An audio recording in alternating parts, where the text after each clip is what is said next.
एक नगर में एक बहुत धनवान साहूकार रहता था। उसके पास धन दौलत की कोई कमी नहीं थी, लेकिन संतान ना होने के कारण वह बहुत दुखी रहता था। इस दुख से मुक्ति पाने के लिए उसने प्रत्येक सोमवार को पूरी श्रद्धा और नियम के साथ भगवान शिव और माता पार्वती का व्रत और पूजन करना शुरू कर दिया। उसकी सच्ची भक्ति को देखकर माता पार्वती ने भोलेनाथ से कहा कि आपको इस साहूकार की मनोकामना अवश्य पूरी करनी चाहिए।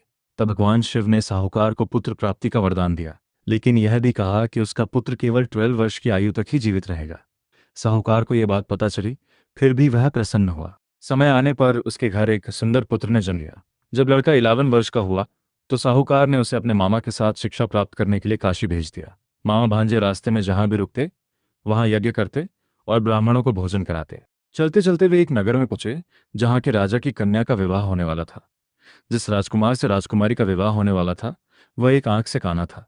राजकुमार के पिता ने साहूकार के बेटे को देखकर एक चाल चली और बारात के समय साहूकार के बेटे को दूल्हा बना दिया। साहूकार के बेटे ने विवाह के समय राजकुमारी की चुनरी के पल्ले पर एक श्लोक लिख दिया, विवाह तुम्हारा मेरे साथ हो रहा है, लेकिन जिसके साथ तुम जा रही हो वह एक काना राजकुमार है। मैं काशी पढ़ने जा रहा हूँ।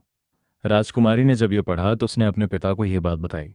राजा ने बारात को वापस भेज दिया और अपनी बेटी को साहूकार के बेटे के साथ विदा कर दिया। साहूकार का बेटा अपनी पत्नी को लेकर काशी पहुंच गया और वहां वेद पुराणों की शिक्षा लेने लगा। जब वह लड़का ठीक 12 वर्ष का हुआ तो उस दिन यज्ञ का आयोजन था। लड़के ने अपने मामा से कहा कि मेरी तबीयत ठीक नहीं है। वह अंदर आराम करने गया और वहीं उसकी मृत्यु हो गई।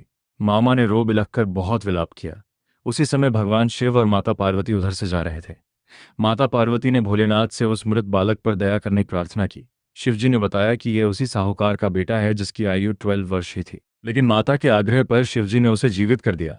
लड़का अपनी पत्नी के साथ अपने नगर लौट आया। अपने बेटे और पुत्रवधू को जीवित देखकर साहूकार और उसकी पत्नी की खुशी का ठिकाना नहीं रहा। उस रात भगवान शिव ने साहूकार के सपने में आकर उसकी पूजा और सोमवार के व्रत से प्रसन्न होने की बात कही। व्रत का महत्व और लाभ।